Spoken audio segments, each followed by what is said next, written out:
Hello dear students, welcome to Prayas JEE. मैं हूं आपका मैथमेटिक्स मेंटर मानवेंद्र। आज हम लोग सेट्स में डीपीपी 1 कर रहे हैं, यानी डेली प्रैक्टिस प्रॉब्लम्स फर्स्ट। तो हम लोगों ने सेट्स की जो थ्योरी है वो लास्ट लेक्चर तक कवर कर ली थी। इस लेक्चर में हम लोग सेट्स पे बेस्ड कुछ अच्छे क्वेश्चंस करेंगे। तो अगर आपने सारे लेक्चर्स नहीं देखे हैं तो पहले सारे लेक्चर से गो थ्रू हो जाइए, उसके बाद ही इस लेक्चर को अटेम्प्ट कीजिए, इन क्वेश्चंस को अटेम्प्ट कीजिए। तो शुरू करते हैं। तो फर्स्ट क्वेश्चन है हमारे पास। तो हमें एक सेट दिया हुआ है, सेट का नाम है कुछ a into capital N is equal to, फिर वही a जो a आगे लगा हुआ है वही a यहाँ पे लगा है, x such that x belongs to natural. तो ये हमें सेट दिया हुआ है a n और हमें निकालना है 3 कैपिटल N इंटरसेक्शन 7n।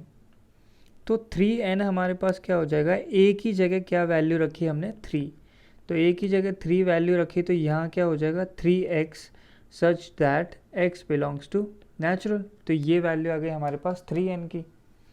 तो इसमें हम लोग देख सकते हैं कि x जो है नेचुरल को बिलोंग करता है। तो अगर मैं इसे रोस्टर फॉर्म में लिखना चाहूँ तो x की वैल्यू नेचुरल है, तो x की पॉसिबल वैल्यूज़ क्या होंगी 1 2 3 एंड सो ऑन। तो x की वैल्यू अगर मैं 1 रखता हूँ तो मेरे पास क्या आ जाता है 3, x की वैल्यू 2 रखने पे 6, x की वैल्यू 3 पे 9 एंड सो ऑन। तो जो 3n है वो हमारे पास क्या रिप्रेजेंट कर रहा है, मल्टीपल्स ऑफ 3। तो 3n मल्टीपल्स ऑफ 3 को रिप्रेजेंट कर रहा है। ऐसे ही देख लेते हैं 7n क्या रिप्रेजेंट करेगा। 7n हमारे पास हो जाएगा 7x such that x belongs to natural. तो ये सेट बिल्डर फॉर्म है, इसे रोस्टर फॉर्म में कन्वर्ट किया तो 7n हमारे पास क्या रिप्रेजेंट कर रहा होगा, x की वैल्यू 1 पे 7, x की वैल्यू 2 अगर लेते हैं तो 14 21 एंड सो ऑन। तो हम लोग देख सकते हैं 3n हमारे पास क्या रिप्रेजेंट कर रहा है, मल्टीपल्स ऑफ 3, और 7n हमारे पास क्या रिप्रेजेंट कर रहा है, मल्टीपल्स ऑफ 7। तो पहला सेट है मल्टीपल्स ऑफ 3 और दूसरा सेट है मल्टीपल्स ऑफ 7। तो 3n और 7n का अगर मैं इंटरसेक्शन लूँ, इंटरसेक्शन का मतलब कॉमन एलिमेंट्स मुझे सेलेक्ट करने हैं, तो 3 भी एक प्राइम नंबर है और 7 भी एक प्राइम नंबर है, और इंटरसेक्शन का मतलब है इनके कॉमन मल्टीपल्स। तो कॉमन मल्टीपल्स ऑफ 3 एंड 7 हमारा आंसर हो जाएगा, कॉमन मल्टीपल्स ऑफ 3 एंड 7। तो इनके कॉमन मल्टीपल हम लोग कैसे देखेंगे, 3 एंड 7 का अगर हम एलसीएम लें तो हमारे पास क्या आ जाता है 21। तो इनका जो इंटरसेक्शन है वो 21 के मल्टीपल्स होने चाहिए। तो 3 के मल्टीपल्स 3n से आ रहे हैं, 7 के मल्टीपल्स 7n से, तो 21 के मल्टीपल्स कैसे आ जाएंगे हमारे पास 21n से। तो इस क्वेश्चन का क्या आंसर हो जाएगा 21n, that is option D. Next question पे आते हैं। तो इस क्वेश्चन में फर्स्ट हमें दिया हुआ है cardinality of set A. Cardinality of set A है 115, कार्डिनैलिटी ऑफ सेट बी हमें गिवन है 326, और cardinality of A minus B, तो number of elements in A minus B given है 47। और पूछा क्या है क्वेश्चन में, ए यूनियन बी। तो वेन डायग्राम ड्रॉ कर लेते हैं हम लोग एक बार। अगर वेन डायग्राम ड्रॉ करते हैं, फर्स्ट सेट को ए अज्यूम कर लेते हैं, सेकंड को बी। तो देखो हमें ए दिया हुआ है, बी भी दिया हुआ है, और निकालना है ए यूनियन बी। तो अगर एक चीज़ हम लोग ऑब्जर्व करें, हमें ए माइनस बी गिवन है, तो मैं ए माइनस बी को शेड कर देता हूँ। तो ये ए माइनस बी होता है हमारे पास, इसकी कार्डिनैलिटी है 47। इस डायग्राम से आप लोग देखें ए यूनियन बी क्या होगा, जब मैं इस ए के सर्कल को कंप्लीट शेड करूं और इस बी का रिमेनिंग सर्कल। तो हम लोग ए यूनियन बी को चाहे तो ऐसे लिख सकते हैं, ए माइनस बी, ए माइनस बी। तो ए माइनस बी से ये जो शेडेड पोर्शन है वो आ गया, और इसका यूनियन मैं ले लूँ, मतलब इसमें मैं एलिमेंट्स ऐड कर देता हूँ। तो इसमें एलिमेंट्स ऐड कर देते हैं बी के। तो देखो a माइनस बी से ये शेडेड पोर्शन आ गया, और उसमें b के एलिमेंट्स अगर मैं ऐड करता हूँ तो b के एलिमेंट्स ऐड करने से क्या एक्स्ट्रा शेड हो जाएगा, ये जो नया शेडेड पोर्शन मैंने बनाया है वो हमारे पास एक्स्ट्रा शेड हो जाएगा। तो यहाँ से हमें a यूनियन b मिल जाएगा। तो a माइनस बी की कार्डिनैलिटी गिवन है हमें 47 और b की कार्डिनैलिटी गिवन है 326। इनका सम अगर हम करते हैं तो आंसर आ जाता है हमारे पास 373। That is option A. तो इस तरीके से हम लोग सॉल्व कर सकते हैं।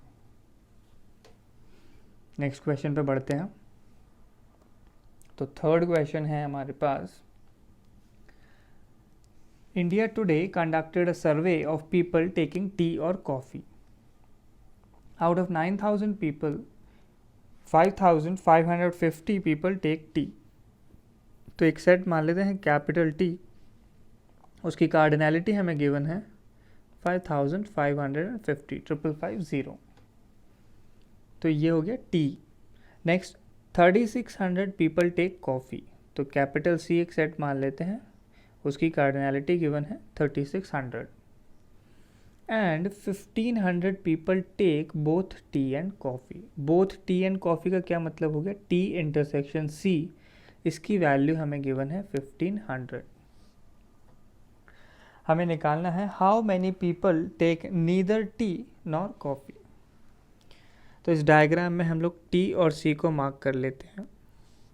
फर्स्ट सर्कल टी को रिप्रेजेंट करता है, सेकंड सी को। क्वेश्चन में पूछा है how many people take neither tea nor coffee. तो नीदर टी नॉर कॉफ़ी वाला रीजन इस वेन डायग्राम में अगर मैं ढूंढूं तो ये जो सर्कल्स का एक्सटीरियर रीजन है ये मेरे पास क्या हो जाएगा, नाइदर टी नॉर कॉफ़ी, जो ना टी पीते हैं और ना कॉफ़ी पीते हैं।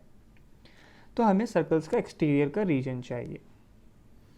तो हमारा रिक्वायर्ड आंसर है सर्कल का एक्सटीरियर रीजन। तो वो हमारे पास कैसे आ जाएगा, universal minus T union C अगर मैं कर दूं तो मुझे एक्सटीरियर वाला रीजन मिल जाएगा। टी यूनियन सी वाला रीजन कौन सा होता है, इन सर्कल्स के अंदर का रीजन। अगर ये रीजन मैं टोटल में से सब्ट्रैक्ट करूं तो मुझे क्या मिल जाएगा, people who take neither tea nor coffee. तो देखो यूनिवर्सल की जो वैल्यू है, जो total number of people surveyed हैं वो कितने हैं हमारे पास, 9,000। और टी यूनियन सी का फॉर्मूला हमारे पास क्या हो जाएगा, टी प्लस सी माइनस टी इंटरसेक्शन सी। तो ये वैल्यू हमारे पास क्या आ जाती है, 900 माइनस टी वाले कितने लोग हैं 5,550 प्लस कॉफ़ी वाले 3,600 माइनस टी इंटरसेक्शन वाले लोग हो गए हमारे पास 1,500। तो बस इसे हम लोग सॉल्व करेंगे और हमारा आंसर आ जाएगा। तो इस ब्रैकेट को अगर मैं सिंप्लीफाई करूं तो मेरे पास ये जो वैल्यूज़ हैं 550 एंड 3,600, इनका सम आ जाता है हमारे पास 9150 इसकी वैल्यू आ जाती है। इसमें से अगर मैं 1,500 सब्ट्रैक्ट कर देता हूँ, 1,500 सब्ट्रैक्ट कर देता हूँ तो वैल्यू मेरे पास आ जाती है, वैल्यू मेरे पास आ जाएगी 7,650। कुछ हम लोगों ने मिस किया है। Total people served is 9,000 not 900, वरना आंसर नेगेटिव आ जाता है। ये तो पॉसिबल ही नहीं है क्योंकि नंबर ऑफ पीपल नेगेटिव नहीं हो सकते। तो फाइनल आंसर हमारे पास क्या आ जाएगा, 9,000 में से हमें ये वैल्यू सब्ट्रैक्ट करनी है और आंसर आ जाता है 1350। तो फाइनल हमारा आंसर क्या हो जाएगा, D option 1350। Next question, in a college of 300 students every student reads 5 newspaper. तो टोटल स्टूडेंट्स हमें गिवन है 300, टोटल स्टूडेंट्स की वैल्यू है 300 and every student reads 5 newspaper. Every student reads 5 newspaper. तो टोटल न्यूज़पेपर्स रेड कितने हो जाएंगे, total newspapers red, तो टोटल कितने न्यूज़पेपर्स पढ़े गए हैं 300 into 5 that is 1500 न्यूज़पेपर्स।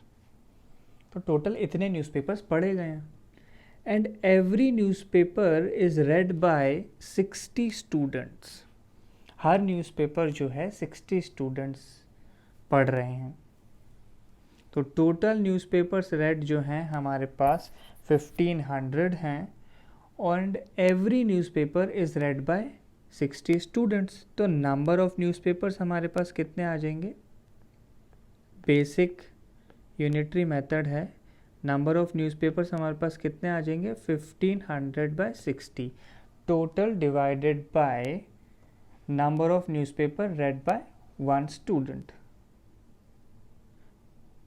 तो 1500 बाई 60 अगर हम निकालें तो ये आ जाता है हमारे पास 150/6 दैट इज 75/3 और 25।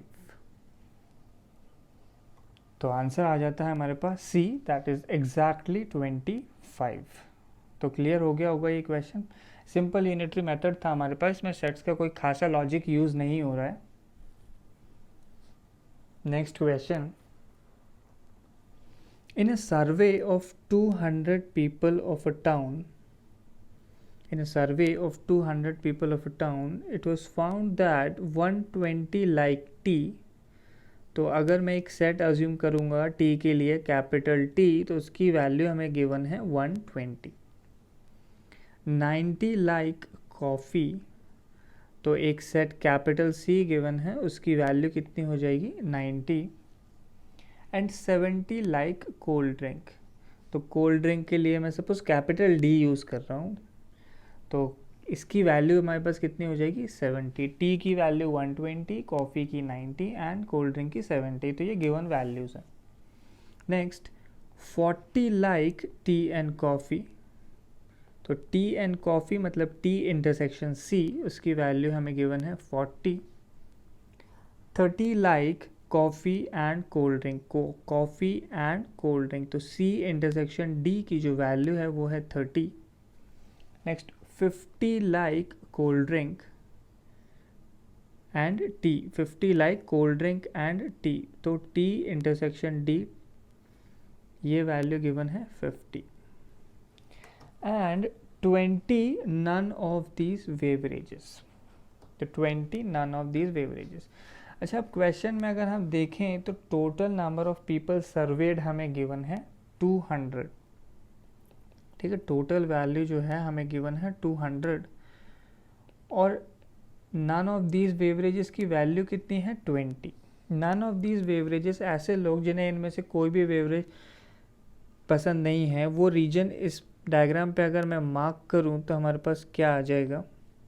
ये जो सर्कल का एक्सटीरियर वाला रीजन है, सर्कल का एक्सटीरियर रीजन वाला जो रीजन है वो नन ऑफ द बेवरेजेस के लिए है।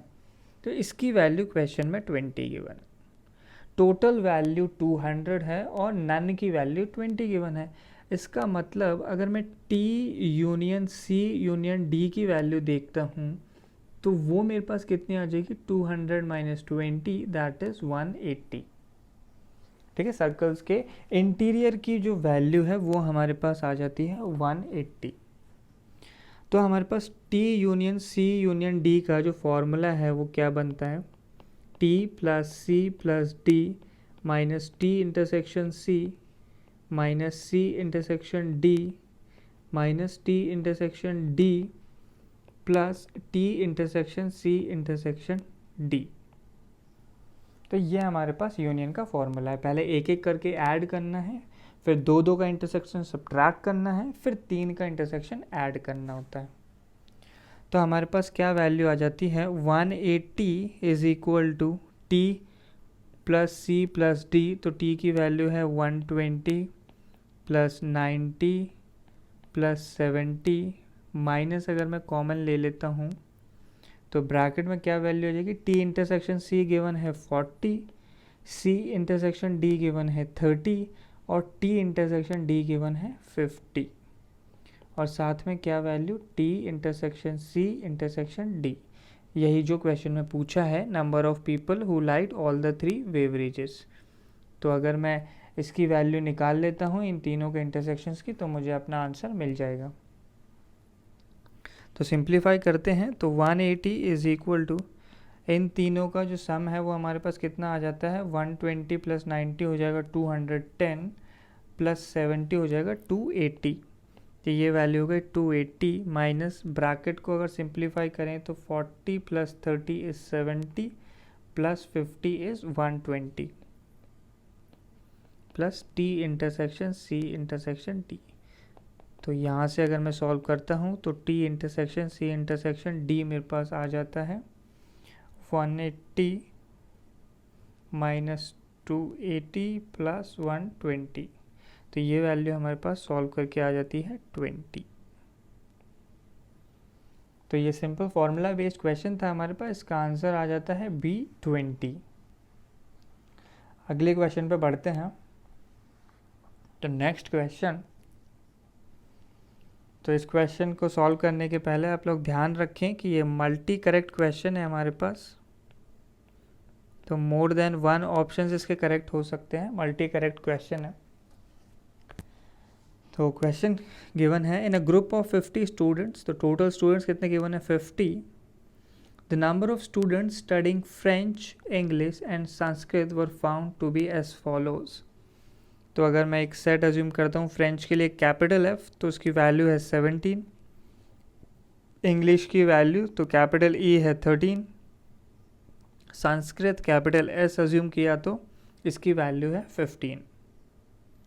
फ्रेंच एंड इंग्लिश, इसका क्या मतलब हुआ, F intersection S, sorry French and English तो F intersection E, F intersection E की वैल्यू है 9, English and Sanskrit, English and Sanskrit की वैल्यू है 4, फ्रेंच एंड संस्कृत उसकी वैल्यू है 5। तो इस तरीके से ये गिवन इन्फॉर्मेशन है। अच्छा, एक और इन्फॉर्मेशन गिवन है, इंग्लिश, फ्रेंच एंड संस्कृत, तो French intersection English intersection Sanskrit, इसकी वैल्यू दी है 3। तो जो तीनों का कॉमन रीजन होने वाला है उसकी वैल्यू हमें गिवन है 3। तो मार्क कर लेते हैं डायग्राम पे, पहला सेट F अज्यूम कर लिया, दूसरा E और तीसरा S। तो हम लोग इंटरसेक्शन वाले पोर्शन से शुरू करते हैं मार्क करना। तो तीनों का कॉमन रीजन की वैल्यू दी हुई है 3। तो ये गिवन इन्फॉर्मेशन हमने इनपुट कर दी है। नेक्स्ट हमें गिवन है F इंटरसेक्शन S। तो F इंटरसेक्शन S जो है ये वाला रीजन हो जाएगा जो इस समय मैंने ग्रीन शेड किया है। इसमें से 3 हमारे पास सेंट्रल रीजन में आ गया है, तो ये जो दूसरा रीजन रह गया उसमें क्या वैल्यू आ जाएगी 2, ताकि सम क्या हो जाए 5। नेक्स्ट E इंटरसेक्शन S, तो E इंटरसेक्शन S जो है ये वाला पोर्शन हो जाएगा, इसकी वैल्यू 4 गिवन है, 3 पहले से आ गया है तो अब क्या आ जाएगा 1। नेक्स्ट हमारे पास है F इंटरसेक्शन E, तो F इंटरसेक्शन E जो है ये वाला रीजन होगा, इसकी वैल्यू 9 है, 3 पहले से आ गया है तो बाकी क्या रह जाएगा 6। बाकी रिमेनिंग वैल्यूज और फिल करते हैं। नेक्स्ट S गिवन है संस्कृत, संस्कृत की वैल्यू है 15, 15 में से पहले कितना आ चुका है 2, 3 and 1, that is 5 plus 1 is 6, तो 15 माइनस 6 कितना हो गया 9 हमारे पास ये वैल्यू आ जाएगी। नेक्स्ट इंग्लिश गिवन है हमें 13, तो 6 प्लस 3 9 प्लस 1 10, 13 माइनस 10 कितना हो जाएगा 3। नेक्स्ट फ्रेंच हमें गिवन है 17, 17 में से कितना आ चुका है 6 3 9 प्लस 2 11, 17 में से 11 सब्ट्रैक्ट किया तो हमारे पास वैल्यू रह जाती है 6। तो अब हम लोग ऑप्शंस से चेक करते हैं। तो number of students who study French only, तो फ्रेंच ओनली वाला रीजन कौन सा हो जाएगा, जो रीजन मैंने अभी शेड किया वो वाला रीजन क्या हो जाएगा फ्रेंच ओनली, क्योंकि इस सर्कल में आप देखोगे तो केवल फ्रेंच है, इसका किसी और सर्कल के साथ कोई भी इंटरसेक्शन नहीं है, तो केवल फ्रेंच के लिए क्या आंसर आ जाएगा 6। तो ए जो है करेक्ट आंसर होगा। नेक्स्ट संस्कृत ओनली, तो संस्कृत ओनली वाला रीजन ये 9 वाला रीजन हो जाएगा, तो संस्कृत ओनली की जो वैल्यू है वो कितनी आनी चाहिए थी 9, तो बी ऑप्शन करेक्ट नहीं है। Next French and Sanskrit but not English, तो French and Sanskrit but not English वाला जो रीजन है जो मैं रीजन डॉटेड कर रहा हूँ वो वाला रीजन हो जाएगा फ्रेंच एंड संस्कृत। तो देखो ये फ्रेंच के सर्कल में भी है और संस्कृत के सर्कल में भी है, but not in the circle of English. तो आंसर क्या है 2, तो C. Next, at least one of 3 languages. तो एटलीस्ट वन ऑफ 3 लैंग्वेजेस, तो French only plus Sanskrit only plus English only, ये क्या हो गया मेरे पास 1 लैंग्वेज। ये क्या कौन सी वैल्यू हो गई, एग्जैक्टली 1 लैंग्वेज। पर क्वेश्चन में हमसे पूछा है at least one of the 3 language, तो ये एक एक करके वैल्यूज आ गई।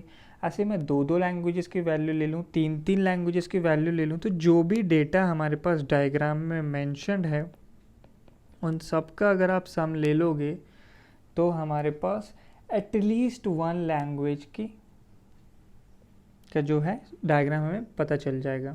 तो इन सब का सम 6 + 6 12 + 3 15 + 2 17 + 3 20 21 and 9 is 30। तो ये वैल्यू आ जाती है 30। तो करेक्ट आंसर कौन सा होगा इसके, ए, सी एंड डी। नेक्स्ट क्वेश्चन पे आते हैं। तो एक कॉम्प्रहेंशन गिवन है हमें, तो एक पैराग्राफ है उस पर बेस्ड हमें 2 क्वेश्चन सॉल्व करने। तो टोटल वैल्यू गिवन है, out of 800 boys in A school, तो टोटल वैल्यू हमें गिवन है 800। 224 प्ले क्रिकेट, तो अगर मैं एक कैपिटल सी लिखूंगा तो उसकी वैल्यू हमें गिवन है 224। 240 प्लेड हॉकी, तो कैपिटल एच लिखते हैं हॉकी के लिए, तो इसकी वैल्यू हमें गिवन है 240। एंड 336 प्लेड बास्केटबॉल, बास्केटबॉल के लिए लिए हमने कैपिटल बी, उसकी वैल्यू है 336। Of the total 64 played both basketball and hockey. Both basketball and hockey का मतलब है basketball intersection hockey, P intersection H, इसकी वैल्यू गिवन है 64। Next 80 played cricket and basketball, तो सी इंटरसेक्शन बी की value given है 80। Next 40 played cricket and hockey, तो cricket and hockey यानी सी इंटरसेक्शन एच, इसकी वैल्यू गिवन है 40। Next 24 played all the 3 games, तो C intersection B intersection H की value given है 24। तो डायग्राम में सारी वैल्यूज हम लोग मेंशन कर लेते हैं। पहले को हमने मान लिया capital C, next is capital H and last one is capital B, cricket hockey and basketball. तो हम लोग हमेशा जो है कॉमन पोर्शन से फिल आउट करना शुरू करते हैं वेन डायग्राम को। तो ये जो कॉमन रीजन है उसकी वैल्यू हमें गिवन है 24।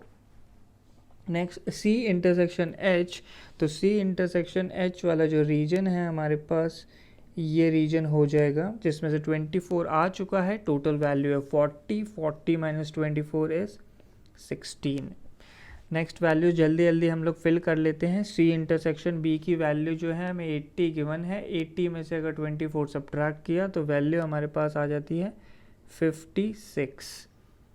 तो सी इंटरसेक्शन बी की वैल्यू आ गई 56। Next B intersection H, B intersection H वाला जो डायग्राम है वो ये हो जाएगा हमारे पास 24 पहले से आ चुका है। नेक्स्ट हमारे पास टोटल है 64, 64 में से 24 गया हमारे पास तो वैल्यू रह जाती है 40। नेक्स्ट बास्केटबॉल पे आते हैं हम लोग। तो बास्केटबॉल का जो टोटल है वो है 336, उसमें से क्या क्या आ चुका है 24 + 56 + 40। तो अगर 336 में से ये सब आप सब्ट्रैक्ट करोगे तो हमारे पास रिमेनिंग वैल्यू जो है आ जाती है 216। नेक्स्ट हॉकी पे आते हैं। तो हॉकी में 24 + 40 + 16 पहले से आ चुका है, ये कंबाइंड वैल्यू हो जाएगी 80 एंड 240 - 80 कितना हो जाएगा हमारे पास 160। क्रिकेट में टोटल सम हो गया 24 + 56 + 16 का, दैट इज़ 96।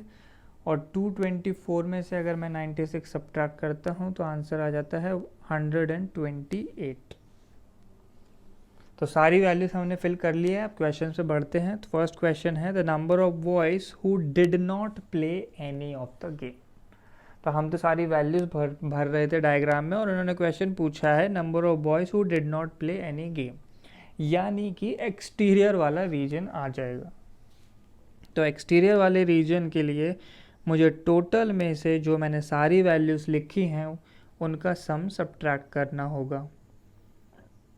तो 128 plus 16 plus 24 plus 56 plus 160 plus 40 plus 216, तो 800 में से ये सब कुछ सब्ट्रैक्ट करना है। तो फर्स्ट वैल्यू 128 प्लस 16 144 हो गया, प्लस 24 इज़ 168, 168 प्लस 56 हो जाएगा 224, 224 प्लस 160 हमारे पास हो जाएगा 384 हो गया, plus 40 is 424 plus 216, 424 plus 216 comes out to be 640। तो 800 माइनस 640 हो जाएगा हमारे पास। तो ये वैल्यू सिंप्लीफाई करने पे आ जाती है 160।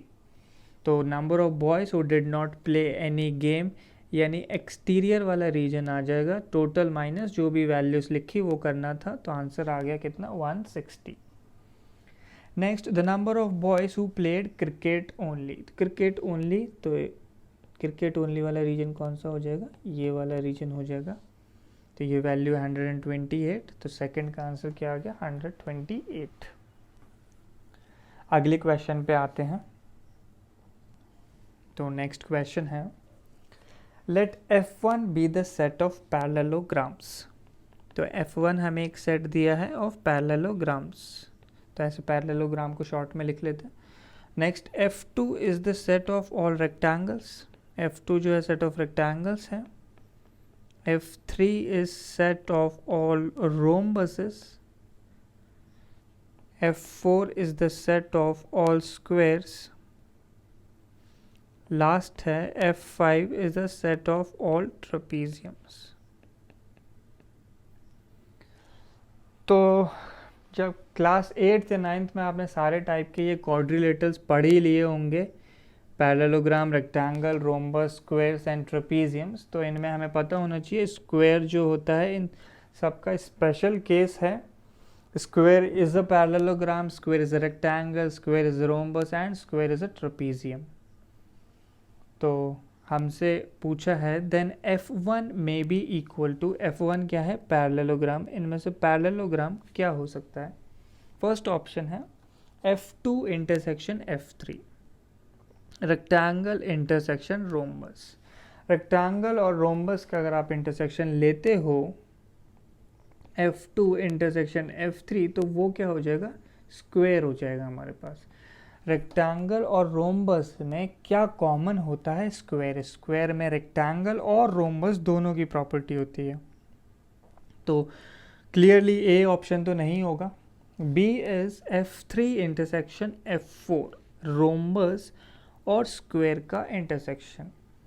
तो रोम्बस और स्क्वायर का अगर आप इंटरसेक्शन लोगे तो हमारे पास रोम्बस ही आ जाएगा, because all squares are rhombuses but all rhombuses are not squares.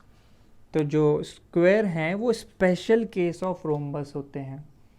तो आप F3 और F4 का इंटरसेक्शन लोगे तो रोम्बस आ जाएगा। स्क्वायर में रोम्बस की सारी प्रॉपर्टीज़ होती हैं, बट रोम्बस में स्क्वायर की सारी प्रॉपर्टीज़ नहीं होती। स्क्वायर के सारे एंगल्स 90 होते हैं, रोम्बस के नहीं होते। तो बी ऑप्शन रिप्रेजेंट कर रहा है रोम्बसेस को। C option F2 union F3, rectangle और रोम्बस, सारे रेक्टेंगल्स और सारे रोम्बस का अगर मैंने यूनियन ले लिया, इनका यूनियन अगर मैंने ले लिया तो मेरे पास स्क्वायर ही आ जाएगा।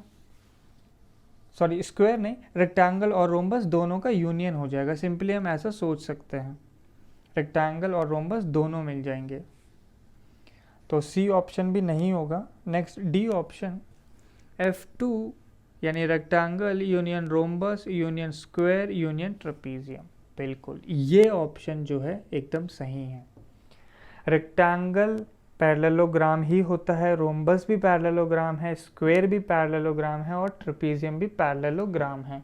तो ये जो सारे की सारे हैं, ये जो चारों हमारे पास लिखे हैं, ये क्या हैं हमारे पास, types of parallelogram.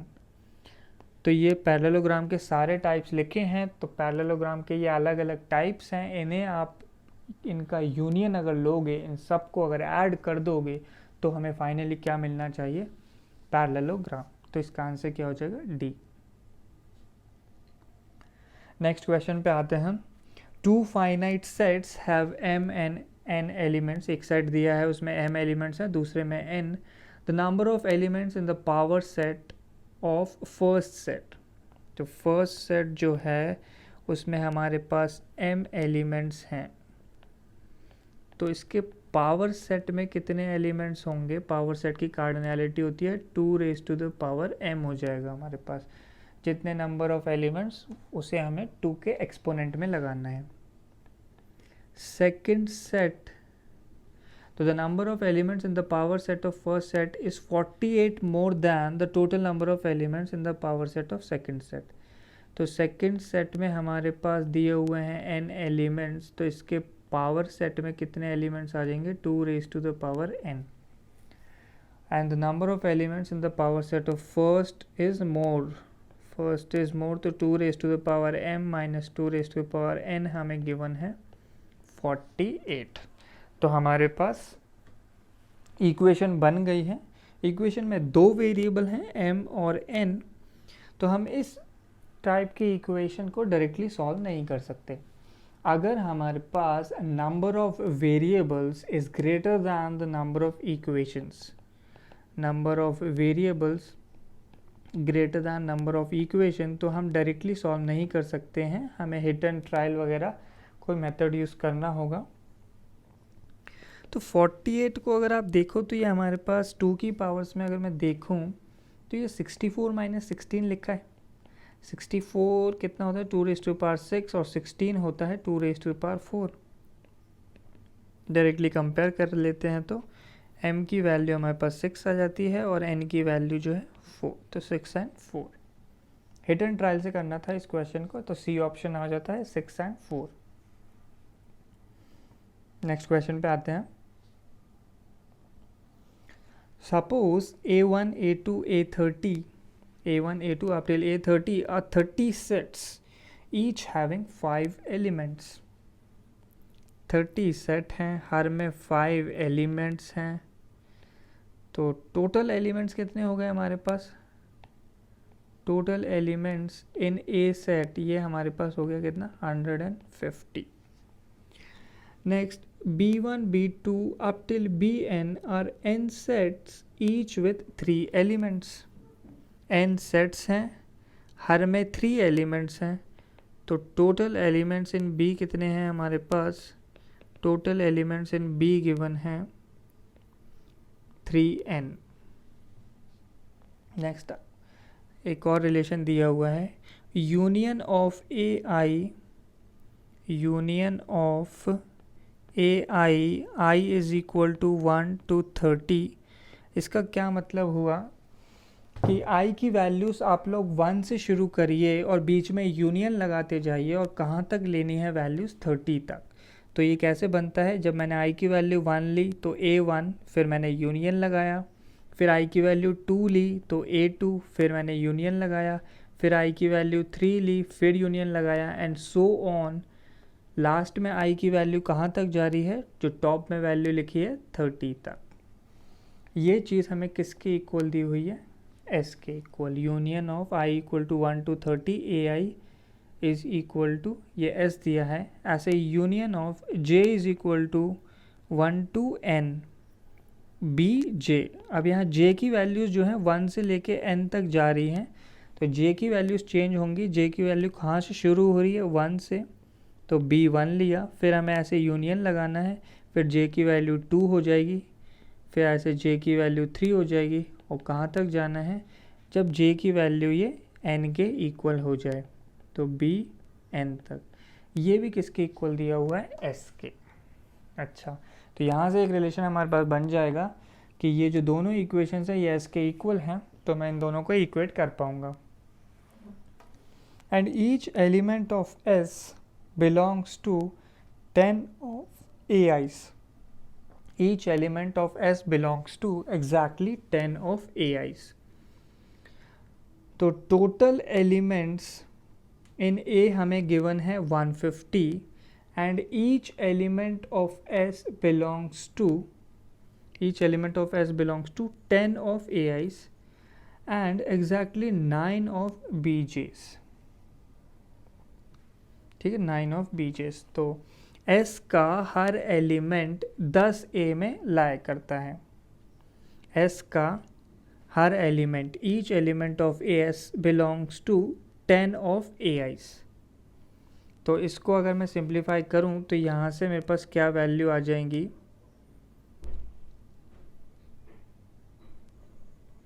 S is equal to 150 मेरे पास A के एलिमेंट्स हैं अपॉन 9।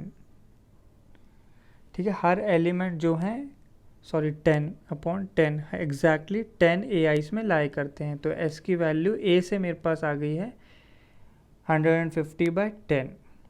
और B में अगर मैं देखूं तो B की टोटल वैल्यू आई थी 3n और कितने B में लाई करता है, 9B में लाई करता है।